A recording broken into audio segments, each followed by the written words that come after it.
Hindi lahat ng sigaw ay naririnig. Ang iba, nananatili sa loob. Sumisigaw ang isip, nanginginig ang puso, habang ang mundo ay patuloy na umiikot na parang walang nangyayari. Ito ang buhay sa gitna ng sigaw. Higising ka sa tunog ng alarm, pero mas maingay ang mga iniisip mo kaysa sa anumang tunog sa paligid. Tahimik ang bahay, ngunit sa loob mo, may kaguluhang hindi mo maipaliwanag. Babangon ka, kitilos ka, dahil kahit pagod ka na, hindi pwedeng huminto ang mundo para sa'yo. Sa labas, puno ng ingay ang kalsada, busina, tawanan, reklamo, usapan. Ngunit kahit napapalibutan ka ng tao, pakiramdam mo'y nag-iisa ka. May mga salitang gusto mong isigaw. Pagod na ako, nahihirapan ako, tulungan niyo ako.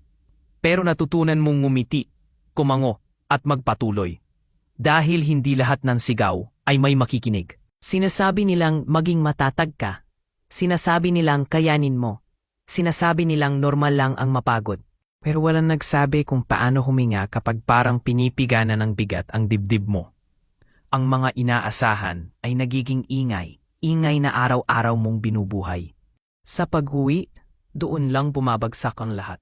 Sa kwarto, sa banyo, sa dilim, lumalabas ang mga sigaw na pinigil buong araw.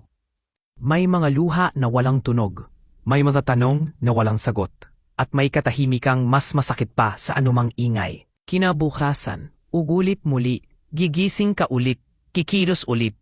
Isusuot ang lakas na parang damit, kahit manipis na, kahit punit na, hindi dahil madali, kundi dahil wala kang ibang pagpipilian kundi magpatuloy.